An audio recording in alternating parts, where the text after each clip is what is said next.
Hello and how you doing, and welcome back to Two Jagoffs. I am your host, Austin Carnes, right back here in Point Park's ever so beautiful media hub. And ladies and gentlemen, we're bringing on a very special guest today. Now, I've done probably about 35 to 40 interviews here on Two Jagoffs now, but I want to go back in time and bring on a former guest, the second guest that we've ever had on Two Jagoffs. He is a fan favorite, Point Park University's men's basketball's very own Kaden Warner. Kaden, so good to see you, my guy. How you doing? I'm doing all right, man. Thanks for having me, man. I appreciate it. Like you was just talking about, first time was amazing. It was amazing. Especially going on right now, a lot of people are doing podcasts and everything, and I appreciate you for having me on because it's something I've always wanted to do. So coming around for the second time, I just know it's gonna be better. Absolutely, and I got to tell you a little story too. Whenever I first had you on, we were talking before we started recording. I had no clue how to use that camera. I had like a little notepad. I didn't exactly know what I was doing because I was doing it for a class.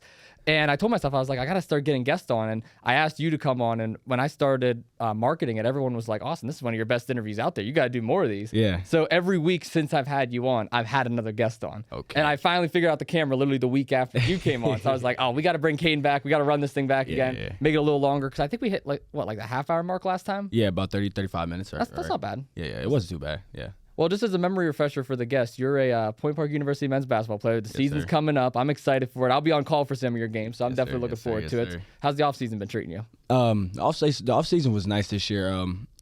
This is my real, probably in about 2 years. I had tore my labrum about 2 years ago, and I had surgery and really went through the whole 9-10 months of last summer, really not really being able to be 100%, do everything I wanted to do, be able to lift, be able to be in the gym all the time. It was really hard. I was in and out of the hospital all the time having to do therapy. I was doing therapy at school and then coming back from school, going back to Cincinnati probably about, I was going back and forth probably about every week. So. Wow.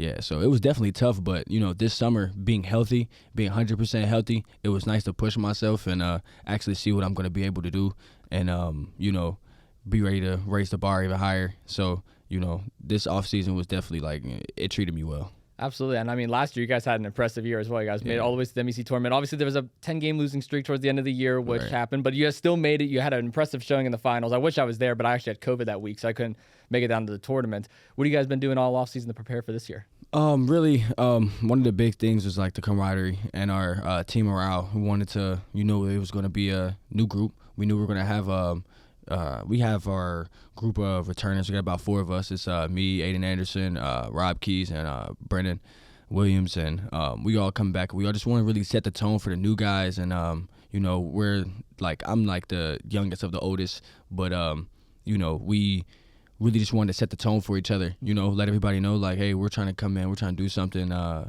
great here, want to be one of the first groups to do it.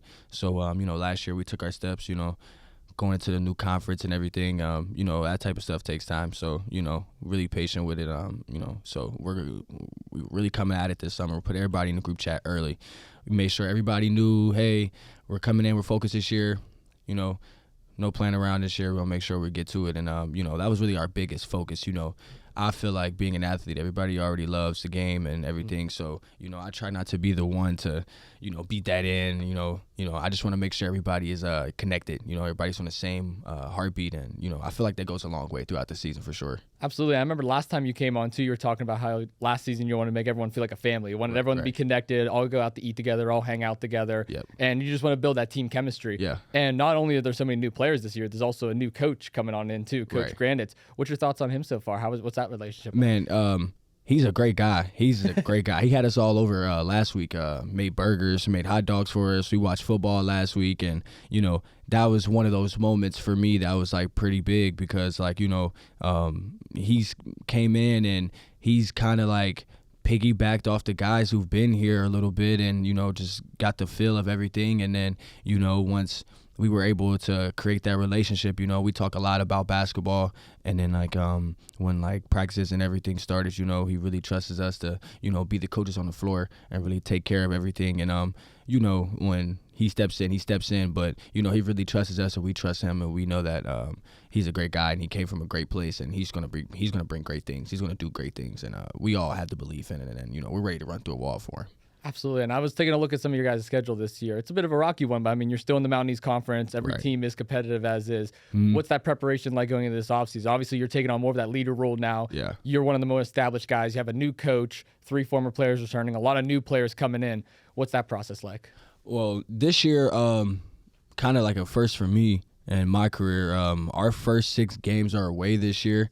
So it's definitely going to be something that we're going to have to, fight through and overcome, because by the time we have our home game, I think most everybody be home for Christmas break. So we won't really be able to feel that home crowd like we usually will early in the season and everything. So everything's going to have to be organic and come from the group. But, that's what goes back into it. The last question, everybody's together. We're ready for it. So that's just been like our biggest thing, just really just being ready to go against everything, because once again, we're a new group. Not too many people are going to believe us outside of here, so we got to be like our biggest believers. Yeah, because correct me if I'm wrong, isn't this the second official year now in the Mountain East Conference? Yes. Second year. Yeah, that's going to be crazy, because I mean, I remember when I transferred in last year, I was my first year here was your guys' first year in the Mountain East. So I was like, it was a whole total adjustment and everything, and you can see everybody out there, like, they're so motivated to go out there and win. They want to do what's best, and I've been on call for some of those crowds, and even just in attendance, it can get pretty rowdy over in those CCAC gyms. It definitely can.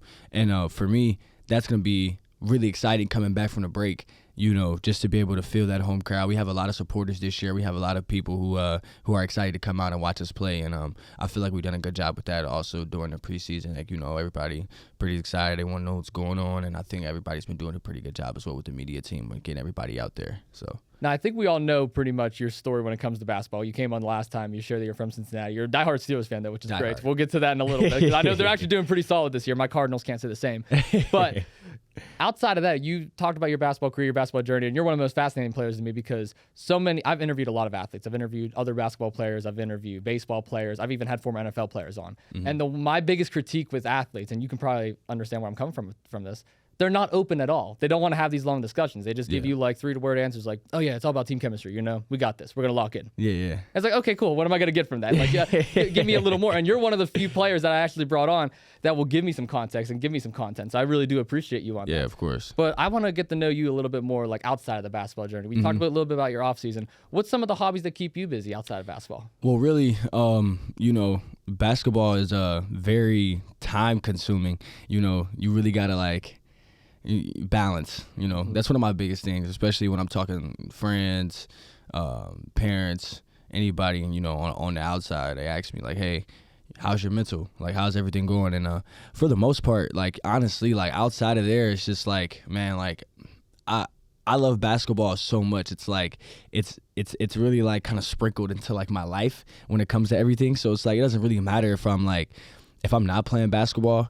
More than likely, you'll catch me playing video games, basketball, though. Like, I play 2K, like, all the time. And then outside of, like, 2K, the obvious, I have to do homework. That's how, like, I'll be able to, continue to be great.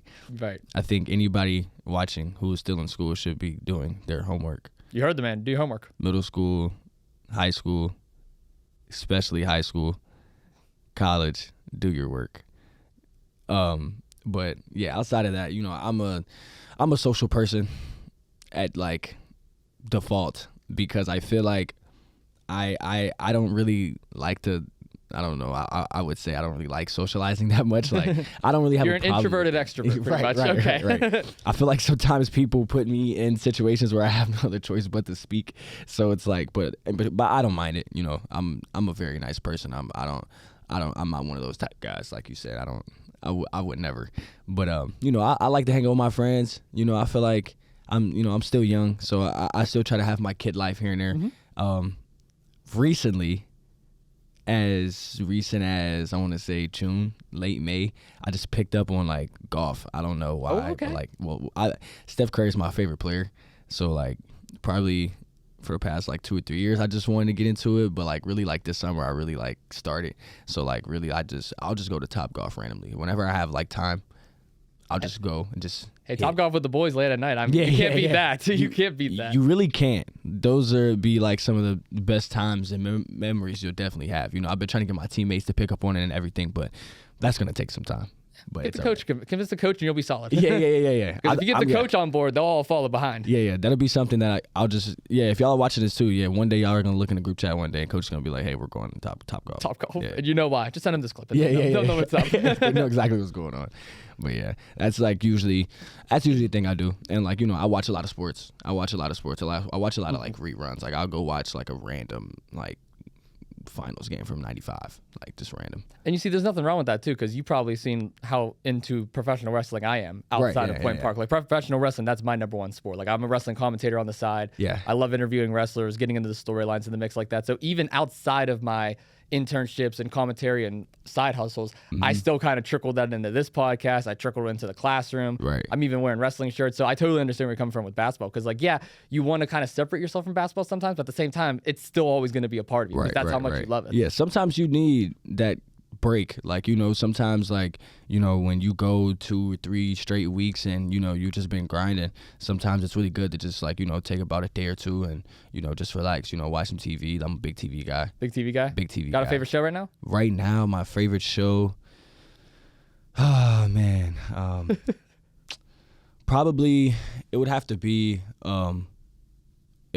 currently I'm gonna give you Stranger Things, because okay, that's not a bad one. I'm rewatching it because I know the final season drops November 26th. So I'm just trying to refresh my brain with everything. I watched everything probably like twice already, so I'm gonna do it for the third time. And I'm gonna watch it for the third time. So by the time it comes around, I'll be ready to watch. I'll be ready to sit down. I'll be ready to decipher everything. They said the episodes are gonna be long. So are you more of a show guy, movie guy? Does it not really matter? Obviously, we're both sports guys, so sports is probably number one. When it comes to movies, I think I have this thing, right, where I think it's kind of hard to watch, unless it's like one of my favorite movies. I could watch movies like multiple times, but if it's just a regular movie and it's like one of those things where oh yeah, it's supposed to be a really good movie. Go to the movies. Go watch it. I'll go watch it one time, and I feel like if it doesn't pique my interest, I probably won't watch the movie again. I'll tell everybody I watched the movie and it was okay. I probably won't watch it again. But Marvel movies, I can watch Marvel movies over and over and over. I'm a huge Marvel geek. I'm actually in the middle of restarting. I restarted all the way from the Incredible Hulk. And I've been watching all the way over. I've been repeating. So just Hulk over and over. Yeah. Like right now, I'm probably on. I went through the whole entire the whole series of it. I started from the first phase and I go all the way down. I'm probably about. I just finished Endgame not too long ago, but I just watched that for probably the 20,000th time. Yeah, it's a good movie though. Yeah. It's a great movie. I suggest everybody, if you've never watched Avengers Endgame, you should go watch that movie. I think it's a top 5 movie of all time. I think you should go watch Kaden Warner approved? Yes, Kaden Warner approved. Okay. You might shed a couple tears too if you're emotional. Oh. Yes. Very emotional. It's been a while since I've seen it. I've seen it when it first came out, so I have to go back and watch it again. Yeah, sometimes when you watch things multiple times, and I think it goes same thing for music, and sometimes you might not be in that headspace, so you might see something completely different, but by the time you come back, you watch it again, you're gonna have a different thought process on it, because you might be feeling different, you might be going through something else different in life, so it might connect a little harder. You might drive yourself crazy and start repeating and quoting some of the characters. Yeah. You're like, oh, I know what's gonna happen here next. Oh no, yeah, that's exactly what I do. I sit there and every single time, spoilers. I'm telling you now, because I know I just suggested you to go watch it if you never watched it before. But basically, there's a part where Thanos, he basically tells you that it's inevitable, and I repeat that same line every time. You'll see what line I'm talking about to the ones who never watched that movie, who are going to go watch it because I told you to go watch it.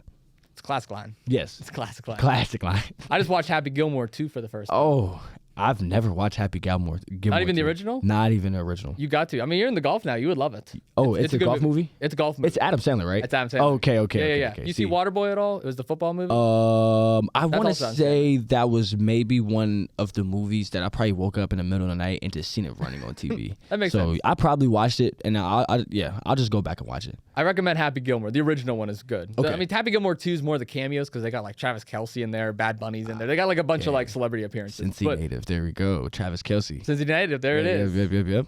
Yeah, let's talk about some NFL for a little bit. Why not? You're a Pittsburgh Steelers fan, but you're from Cincinnati, so Right, I bet you were kind of split with the whole Bengals Steelers Thursday night game, or were you just all black and gold? Look, you said that most athletes have like these 3-4 word responses. So look, I'm gonna give you a 5-word response. A 5-word response. Right, okay. Here we go. See if you can decipher it. Here we go. Cincinnati Bengals fans aren't happy. Not at all. Not at all. You could speak from personal experience. Not at all. See, I'm an Ohio State fan as well, so this is like my big comparison, right? We just won a national championship last year, but we lost to Michigan. This is Michigan's Super Bowl. This is Cincinnati's Super Bowl. You kind of get where I'm going with this? I see where you're going with this, yeah. So it's like, yeah, they beat us, but they're still under 500. Their offensive line is still like below average. They're going to have problems for the rest of the year. You know, this is kind of like a trap game for us. We don't win too many short Sunday to Thursday games. We lost last year like that too to the Browns. Browns on Thursday night. Well, I remember that. That's exactly what I said on this episode. I was like, don't be surprised if it's another trap game. Yeah, Mike Tomlin's pretty bad on Thursday nights. I'm sorry if you ever run across this. You're still my favorite coach, but I don't know if it's because it's the Sunday to Thursday. But like I don't know if it's the short week. I don't know. I don't know how it goes in the in film room and on the practice field. But we got to fix these short week problems, man. We got to get some of those wins. We're supposed to be 5-1. We're going through a 7-week stretch right here. That's gonna be bad. We have to lock in. And I'm not gonna lie to you, as someone who's not a Pittsburgh Steelers fan but covers them quite extensively, I'm impressed with Aaron Rodgers. I will say, I was always an Aaron Rodgers fan in Green Bay, dropped off when he was with the Jets. But when he came in, I had that philosophy of, listen, why did you get rid of Russell Wilson? I was the guy that was like, if you're bringing in DK, it only makes sense to keep Russ and DK together. They have that Seattle connection. Yeah. And then they have Pickens, and then they trade him to Dallas. And it's okay, now you don't have a wide receiver too. Najee's gone. Now you don't have a running back. He's in L.A. So the whole Steelers offense, to me, was completely gutted. And I was like, there is no way in hell that they're going to go anywhere. But Aaron Rodgers has proven me otherwise. I'm impressed. Yeah, Aaron Rodgers, one thing that I've always noticed is if you give him the time to do it, he will do it. He's one of the greatest decision makers in football. I think Tom Brady is our GOAT, but I think Aaron Rodgers, talent-wise, and his raw talent, raw arm, I think he's probably the greatest skillful quarterback of all time. And that's what we've been doing. We've been giving him time, and our 2 losses has really just been turnovers.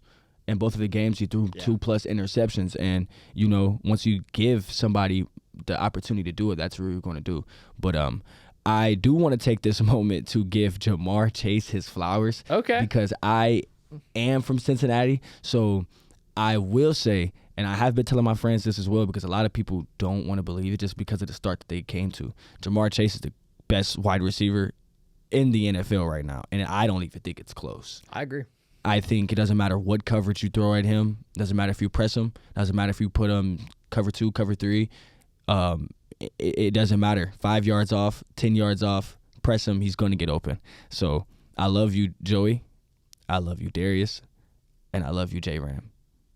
But Jamar is just that guy. Jamar is number 1. He's for the longest time I said it was Jefferson. Jefferson was always the guy that I said. Jamar's proved me otherwise this year. I have right now. This is my list, and if you want to give yours, you can. I got Jamar 1. Okay. I got Jefferson 2. Right. As much as it pains me to put it here because I'm not a Cowboys fan, I have to put CD 3. I respect CD, and I'm not gonna lie. I'm gonna throw Amon-Ra St. Brown at 4. Okay. I think Amon-Ra is a baller. Okay. Yeah. I think. Okay. And that's just your overall. Just right now. Overall. Okay. Yeah, okay. Well, right now, if I had to give my top 5 right now, I'm going Jamar. I'm going Jamar. I'm going Puka. Puka would be my 5. Yeah. I'm going Jamar, Puka, Amon, George Pickens. Oh, really? Yes. And for number 5, I would probably have to go. I'm going to throw DK in there. I'm just going to put him at my number 5 because I'm biased and I'm a Steelers fan. At least you admitted it. Right, yeah. Yeah, yep, that's what I'm going to do. DK's up there? Yeah. And hey, look, my George Pickens pick, you guys, was I told everybody last year, even at the beginning of the year, George Pickens was top 10 to me last year. I think, Austin, that it really helped out that he got to be with CD. I feel like game planning earlier in the year was always going to be CD. George Pickens is highly talented, and he gets to CB2 every night. I feel like that was always going to be a good move for him. Yeah, in all honesty, too, whenever CD was down those couple weeks, Pickens still shined, even against cornerback ones. Like, Right. he was out there catching balls that we wouldn't even imagine he was able to. And I'll tell you what, my biggest issue with Pickens when he was in Pittsburgh was the whole crash out thing. When he would constantly draw flags, get in the fights, get in altercations. I mean, you've been on the basketball court. You've played sports before, so you know how physical it can get out there, and you know how everybody's, I guess, not attitude. I'm trying to think of the best way to explain this. Emotions can get high out there. Yep. And Pickens is certainly one of those players that could cost you games because of those emotions, but there is no denying his talent. I mean, ever since he was, at Georgia, he was a baller. Very impressed with George Pickens. Beast. What's your predictions on the Steelers this year, though? They going far? I'll tell you my opinion real quick while you think about it. I think the Steelers are going to win the AFC North Right. by default. By default. Put an asterisk next Correct. to it. It's all right. It's only because Baltimore's injured. Right. Cincinnati doesn't have Joe Burrow, and the Browns are the Browns. That's Right. the only reason why I say that. I'm still going to be on them. I think they're going to be first-round exits. I don't think they're going to go far. Mike Tomlin has not proved to me that he can take this team farther than the first round. I think if they match up against a team like Houston, or if somehow Cincinnati does squeeze in, maybe I could see them getting a win, or Jacksonville.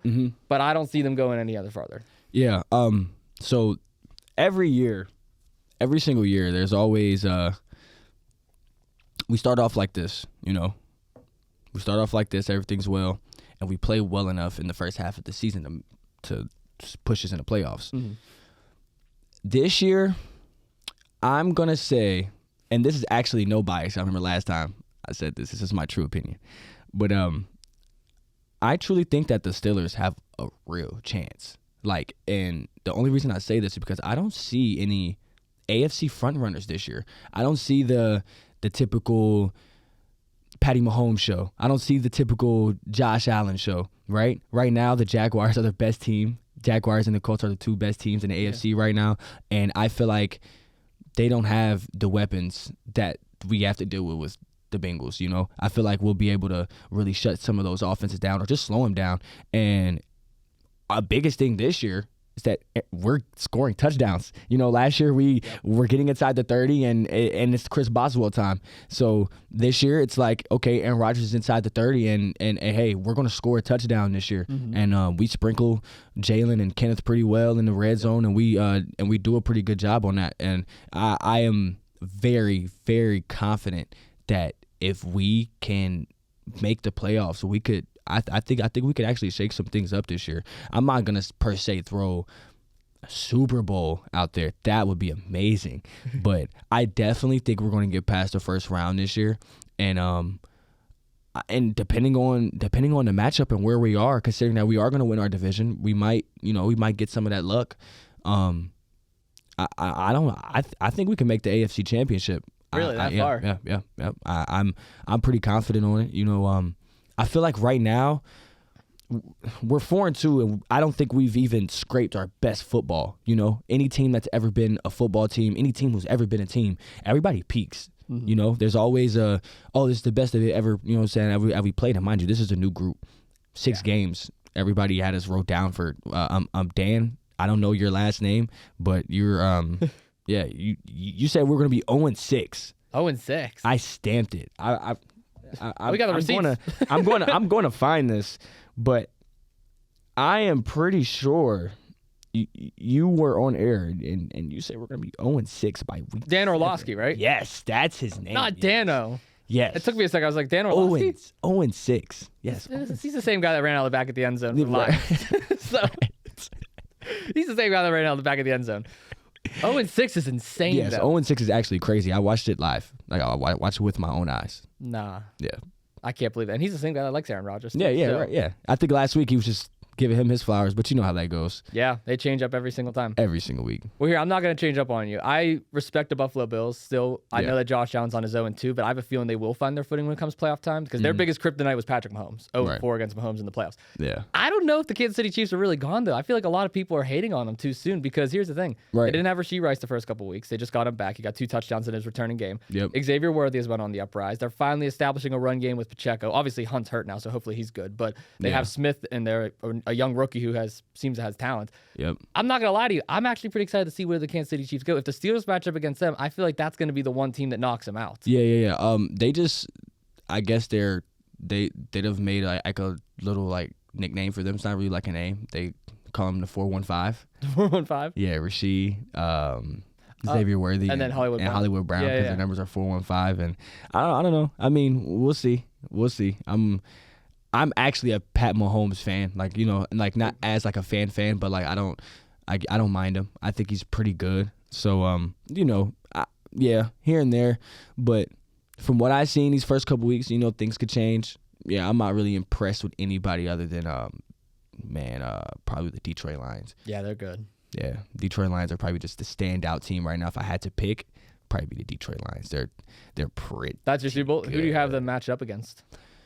If you have Lions going all the way, who do you? It's tough. AFC is so bad.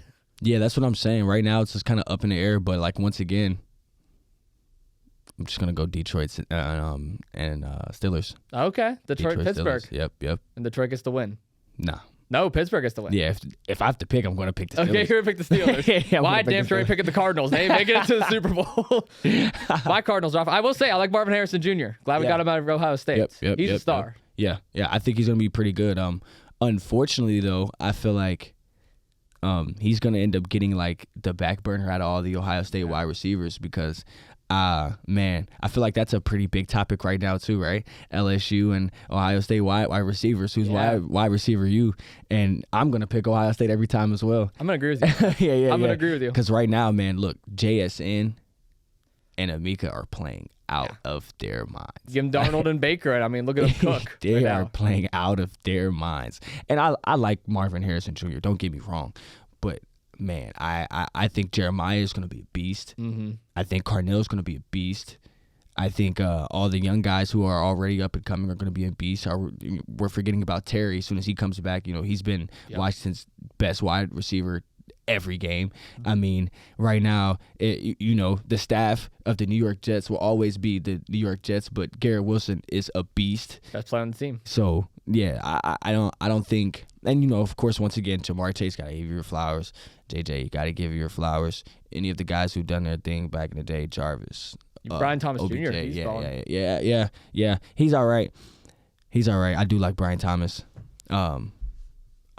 Malik Neighbors, I'm sorry about the injury, but yeah, like he's a beast. Mm-hmm. I like him too, but it's Ohio State for me because I feel like when you look at the discrepancy of the type of wide receivers, right? You got your gadget guys, you got your deep threats, you got your route runners. I feel like we check every box. Ohio State wide receivers check every box. Oh yeah, I'm sorry, Chris Olave. I'm sorry about you, bro. I think down in New Orleans, I think you're great too. I think you're amazing. I just think I could see him as a Steeler soon. He's in the trade rumors for wide receiver 2 for Pittsburgh. Correct. I would not mind that at all. Open him up. Yeah, we would open him up. Mm-hmm. That's exactly what would happen. We need a wide receiver like that. Who would you say your MVP is right now? There was a big debate on you probably know the Point Park guys, like all the UV. Oh really? Yep. Wow. Jahmyr Gibbs. Okay. Best running back in the game. I'm not going to argue that, but on UView, on Pioneer Sideline, it's the show I co-anchor here at Point Park, there was the big debate last night, and it was Matt Palangi, Ryan Thiele, Luke McKenna, and myself, and we were all going at the MVP. I said Baker Mayfield, and I'll get to that in a second. Solid. I have Baker Solid Mayfield pick. right now.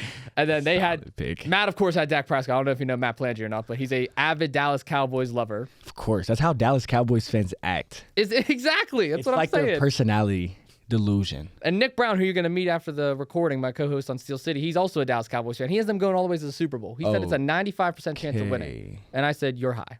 I don't know what you're on, but they are not going to the Super Bowl. This is the same team, because I know you're going to watch this. Mind you, this is the same team who lost to the Chicago Bears. Thank you. By multiple possessions.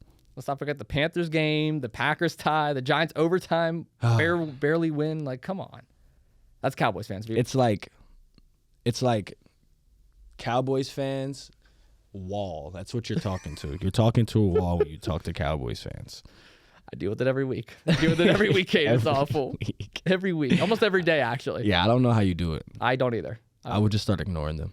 Start ignoring them? Yeah. We might have to block him after this. Yeah, probably. Okay. Yeah. You can help me with that. Yeah, But Jahmyr Gibbs, I find that interesting. Yeah. Jahmyr Gibbs, Because I feel like, look, that's the first thing. We talk about MVP. Everybody want, we bring up quarterbacks. Mm-hmm. We bring up quarterbacks. We bring up wide receivers. But what Jahmyr is doing and what he's going to continuously do, it's incredible. I feel like it's always been looked up. I feel like the two running backs who've always just never got the shine that they really deserved was him and JT from Indiana. I was just about to throw him at you. Yeah. Yeah. About Jonathan Taylor. Yeah. Like those two are top 5 running backs. I think Jahmyr is the best, but Jahmyr, I know he's like his game is going to continue. It's going to it's going to be to the point where we're going to look up. It's going to be week 14, and we're going to say, why are we not talking about Jahmyr Gibbs?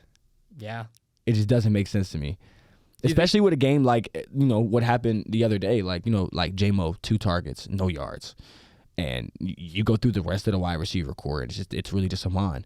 And, he had an Amon game, but, at the end of the day, Jahmyr Gibbs is great at football. Yeah. He's just amazing. Do you think he's getting overlooked because of all the players that's on his team? I mean, you got Goff, you got Hawkinson, you got that amazing O-line, you got Amon-Ra. Do you think he's just getting over, even Montgomery? Yeah, I mean, and shout out to David.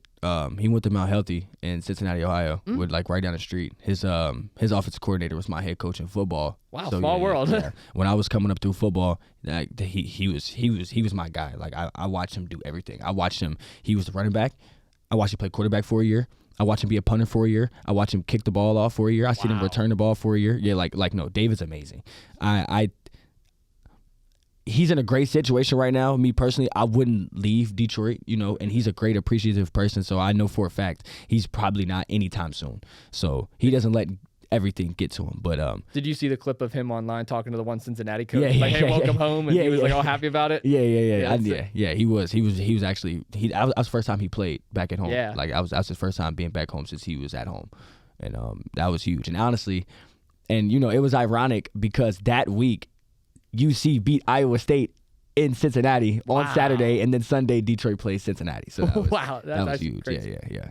So that was pretty nice. But I mean, Jahmyr, I think it's right now it's because of I want to say the star power at QB just in the league in general. I feel like it's very talented spot, and the wide receiver spot is high. Like QBs, wide receivers, and corners, or just the defensive back area are just like those skill positions are just like they're through the roof right now. Like those are just highly skilled. So right now when you look at running backs, Saquon's usually steals the show. And then pretty much it just trickles down after that. People just don't want to talk about the running game anymore. And that's just due to, the incredible quarterbacks, incredible, like, you know what I'm saying? Like people make incredible plays. The other day we were just watching I was just watching. It was an incredible throw. It was an older throw, but I just Aaron Rodgers was rolling out to the right, man, and it ended up being a penalty, but it was probably about a 50-yard bomb. Pat Fryermuth, and he just dropped it. And I was just watching stuff like that right now. They don't consider Aaron Rodgers a top 5 QB in the league, but that was an incredible throw, especially at his age. Right, that was an incredible throw. You speak on Baker Mayfield, like he's playing amazing. You speak on Sam Darnold, who's playing amazing. And honestly, and right now, statistically, Drake May is the best quarterback in the league, which that was the other one that was thrown out last night was Drake May. Yeah, like that's neither here or there, but like they're playing amazing. So like that's usually why, like, you know what I'm saying, like those are usually the guys who get talked about first, and but most of those guys do a great job being humble and giving thanks to everybody else. But I will take the job of talking about Jahmyr Gibbs if nobody wants to talk about Jahmyr Gibbs. Hey, I respect that though, because especially with the run game is like so depleted in football right now. Because Saquon, although he's one of the best running backs out there, the Eagles are 30th in rushing attack this year, which is awful. Coming from the Philadelphia Eagles. And Derrick Henry, we saw his drop off in Baltimore right now too, which is pretty surprising. But the reason why I rolled was Baker, and I said it on sideline, I'll say it again. MVP stands for most valuable player. I believe he's the most valuable player to his team because Mike Evans is there. He got hurt. We saw what happened again this past Monday. Chris Godwin's been hurt the entire year. Abuka's been on and off the field. Bucky Irvin, they don't have a running back, which can't open up their passing game. Their defense is depleted. They've had 5 different offensive line variations through 7 weeks of football. So I was so impressed how Baker Mayfield put this team on his back and elevated guys like Tez Johnson and Sterling Shepard, Cade Otton, Rachaad White. Like, these guys are all stepping up because of Baker Mayfield. So that was my big argument. And Dak Prescott, as much as I respect him as a player, that Cowboys defense is atrocious. Yeah. They have a tie. They went to overtime against the Giants. They lost to the Panthers. You said the Bears game. That was abysmal. Like, I can't give the MVP to a guy who lost to the Bears. I'm sorry. Yeah. One thing that I like to, especially with Baker Mayfield, right? There's a special category I put a guy like that in, right? He's just a winner. I like that. He's a winner. He does the things that are necessary to win. Like, I tell this story all the time because I feel like it's a great life lesson. Baker Mayfield at one point didn't have a job. He didn't have a job. He wasn't playing for anybody. He gets a call from Mr. McVay on a random weeknight. Hey, we need you to be our starting quarterback in about 3 days. Can you do this? And he comes on the field and he walks them down, game-winning drive, wins the game. And that's a test to, just his character in general. Like, everybody could talk about the game all day, but no. You're on the couch. Baker Mayfield was hungry, and he was ready. He stayed ready, and it shows. And it's been like that ever since that moment. He's been consistent, and he's been doing his thing. And it's really starting to pay off now. Like, you can just see it, the throws, the confidence he puts in his teammates, the preparation that he talks about, the way he carries himself in the press conferences.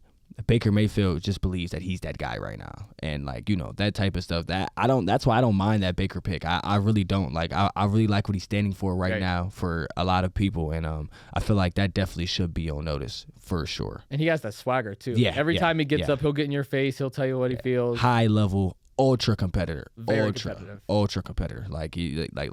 And you can see it. Like, that type of stuff is contagious. Like, that stuff runs through your team. So, that's big time. That's huge. Again, especially whenever all your star players are down. I mean, you're the one that's motivating all your backups to play like they should be starters. And that's why they're having so much success. And, the NFC South is bad. But, I mean, still playing in that division, playing at that high level. And I feel like the game on Monday against Detroit, it was just a bad game. Everyone has their bad games throughout the season. That was his first of the year. He has the most game-winning drives. I don't think that's going to last. I don't think it's going to be a reoccurring theme. Yeah, I definitely don't think so either. Yeah, I do want to speak on some of the reads that he makes. Like, I don't know if you know of the rule, but after the 15-second clock on the play clock goes off, mics and helmets, they go off. So, like, I actually did not know that. Yeah. Wow. So, like, when you're on the field, like, now the next time you're watching a game, just notice kind of some of the things that goes on. Anything under the 15-second, this is coming straight from the quarterback. He's straight on the field. These are the reads that he's seeing. These are the comms that he's sending to the rest of his guys. And, man, Baker Mayfield in those 15 seconds, he just commands the offense. He just commands the offense. And, like you said last night, he didn't have, the greatest, not last night, but 2 nights ago, he didn't have the greatest game. But like you said, everybody's gonna have their one. But I'm a firm believer in Buccaneers as well. Same here. I mean, he was 0 for 8 in passes that were 20+ yards. But I mean, again, you're only working with what you're given. Right. That's and the Lions are pretty good. Oh yeah, for sure. yeah. And you got to bring up you brought up a good point too about with the helmet turn off and everything, because even in Cleveland, you saw how much of a game manager he was. I mean, that Pittsburgh Steelers game when he went up there against the Steelers, beat him in the playoffs for the first time in God knows how long, right? And sent him home. I mean, that was all Baker Mayfield. He was the one that completely led that team on the field. And correct me if I'm wrong, that week Stefanski wasn't even in the building. Right. So yeah, like, I mean, we can pivot and talk about the Cleveland Browns and what they consistently do wrong. Why not? Yeah, Baker Mayfield, you let him go after an impressive run. Joe Flacco beats the Green Bay Packers, and then he goes to a division rival. Yep. That just doesn't make sense. The Cleveland Browns just being the Cleveland Browns. It's awful, and I actually brought that up the week after. Dylan Gabriel's the starting quarterback. You're not a Dylan Gabriel guy? No. No, you're Shador. I'm anybody but Dylan Gabriel. Oh, you're just not Dylan Gabriel. Yeah. Just not right now. That's fair. I'm a type of guy, if it's not working, we are in professional sports where people make millions of dollars to do this. Mm-hmm. You should, I'm next up guy type of mentality. You know, yeah. Russell Wilson got out, and Jackson Dart, the New York Giants, didn't have a problem with doing that. Cleveland. Got a good point there, yeah. And look at them. I know they lost that last game, but that wasn't Jackson Dart's fault.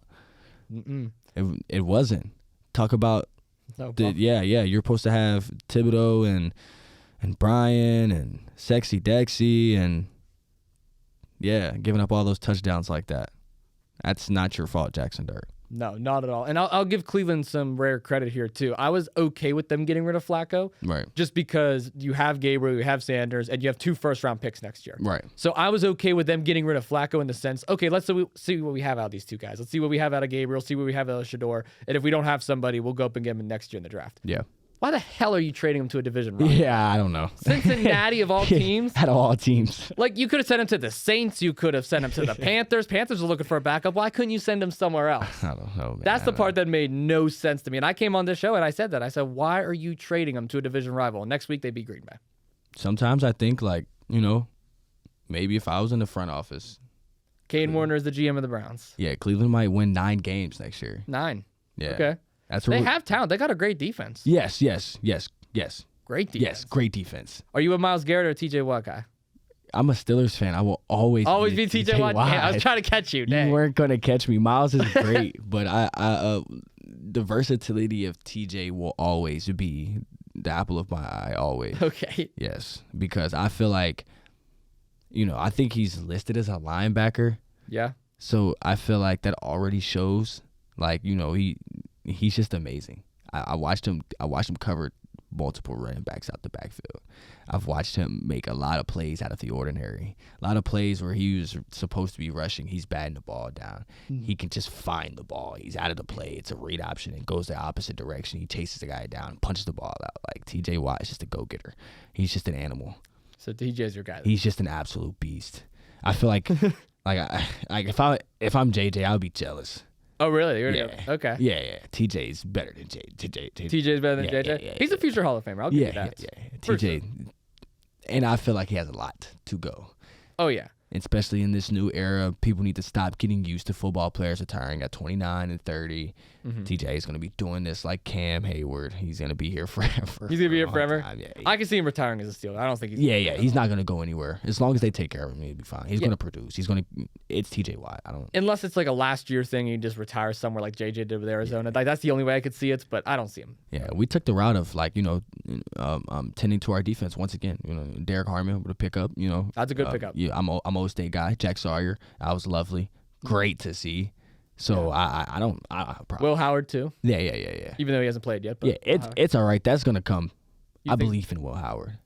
See, you talked earlier about Ohio State being the university of wide receivers. I always said it was the graveyard of quarterbacks. Yes, the graveyard. I agree. I am not a fan of quarterbers coming out of Ohio State. For some reason, Ohio State quarterbacks just don't project in the NFL. Yeah, speaking of Cleveland, Terrell Pryor comes out, right? Yeah.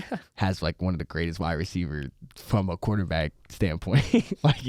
So I know I get you. And CJ Stroud, he's I don't think it's his fault.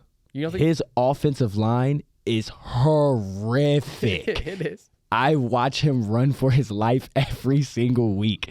I definitely feel like that can tend to some of the confidence of some of your regular throws. Mm-hmm. You're assuming pressure. So when you're in the pocket, it's not as, hey, I know my offensive line is going to take care of me. I could just take this, take my time, take this throw. Everything's a hurry because he's usually always getting hurried. Right. So as of right now, I won't freak out too much on the CJ Stroud train. But no, I can definitely agree with you. But Will Howard, I feel like we can't really claim him fully. Yeah, because he was Kansas State. Yes. He got, he has a ring with us and everything, but I feel like his personality and everything and how he's not an Ohio State quarterback. Okay, makes sense. I'm going to claim him because we won a ring with him. Of course. But overall, as a quarterback, I don't think he'll fall under that. I think he'll be all right. I've just always been critical of quarterbacks coming out of Ohio State. Like when C.J. Stroud came out, I was a Bryce Young guy. I'm not gonna lie to you. I was team Bryce Young. Whenever, rest in peace, of course, to Dwayne Haskins, when he came out, I said that entire quarterback class was awful. I was not a fan of Daniel Jones. I was not a fan of Haskins. Not a fan of Murray. Daniel Jones has proved me wrong. Now I'm liking what I'm seeing from him. Murray, I'm still on the hate train, especially because I'm a Cardinals fan. R.I.P. Dwayne. And R.I.P. Dwayne too. I wish I would have saw him as a Steeler. I think he would have done good things as a Steeler. Yes. I was excited about that. That was a tough day. That was a tough day. I remember. It was awful because I was really pulling for him to get the job over Mason that year. And then, like you said with C.J. Stroud, like I don't know. It just seems like Ohio State quarterbacks don't translate to the NFL. Yeah, I don't know why. Man, I feel like it's been a different case. Even Kyle McCord. Yeah. Like I just feel like it's just been like a different case with every quarterback. I feel like they've all had like sort of different issues, sort of different situations, but it's always been the same result. So I don't know, but I definitely feel like Julian Sand could be the difference. I'm not gonna lie, I do like him. I like Sand. I don't know if you ever heard of the term, but bored me with completions. He understands I don't have to force this ball.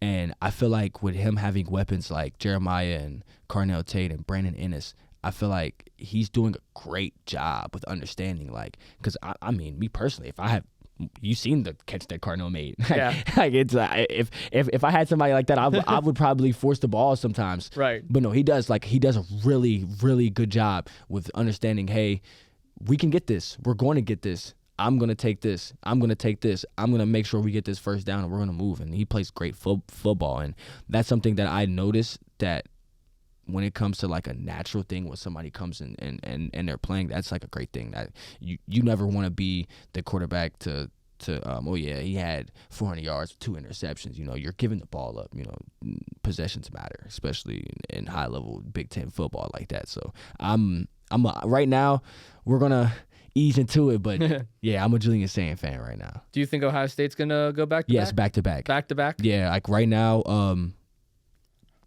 Carson Beck, I was never a Carson Beck believer. He did exactly what I thought he was gonna do. Penn State, great. Texas, great, you know. Like just amazing. I'm a pick guy, so I had to boo the Penn State. They're all honestly, Indiana's the second best team in college football Indiana? Right now. Yeah. I mean, their best player on the team is their head coach. Yeah. He's the guy. He's the guy. Mendoza's nice though. He's yeah. No disrespect to the Indiana roster, but the whole personality is the head coach, Coach Kurt.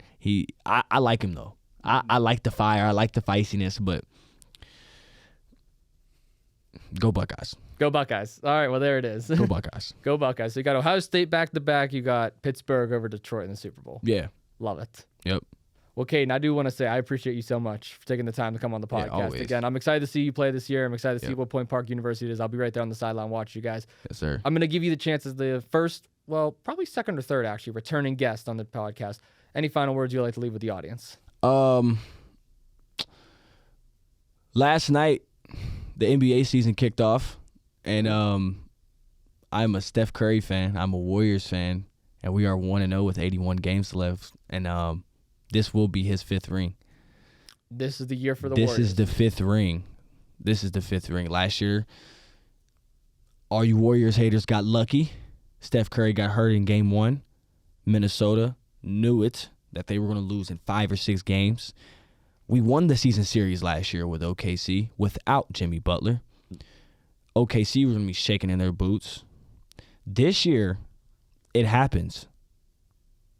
Mark my words. Okay. Y'all heard it here first. Warriors winning the cup this year. Yep. We're going to win the in-season tournament, and we're going to win the finals. No Knicks? No. No Knicks? No. My dad's a Knicks fan, and I told him I don't think the Knicks are going to win while I'm alive. That's fair. I mean, the East is so banged up right now, too. So. Yeah. And with them being banged up, I still think that some way, somehow, they're just not going to do it. Like every single year, it's just like, oh, yeah, the Knicks, they might do it. Nope. I'm a Bucks fan, so I'm probably going to be losing Giannis this year. They do have Mike Brown. Mike Brown's a great head coach. Yeah. Yeah. Mike Brown's a great head coach. But overall, my Instagram is that KDub, ISTHAT KDub. if you want to follow me, I'm always posting sports stuff. You can always come holler at me. I'm a very friendly person. You don't have to worry about me, being extra. I don't do that. I talk to everybody the same way. So. Hell yeah. And we'll leave a link to all your socials down the bio as well, so they can go check you out as well. Yes, sir. But Kaden, I appreciate you, man. Thank you so much. Of course, man. Really Appreciate for coming you for back having me on. We'll on. definitely have you maybe back on end of the season next year, kind of do a little third round of this podcast. But this was a good one. I had a lot of fun with this. Appreciate you, man. All right. And thank you all so much for tuning in to Two Jagoffs as well. Make sure you leave a like and subscribe. See you all in the next one. Yes, sir. Peace.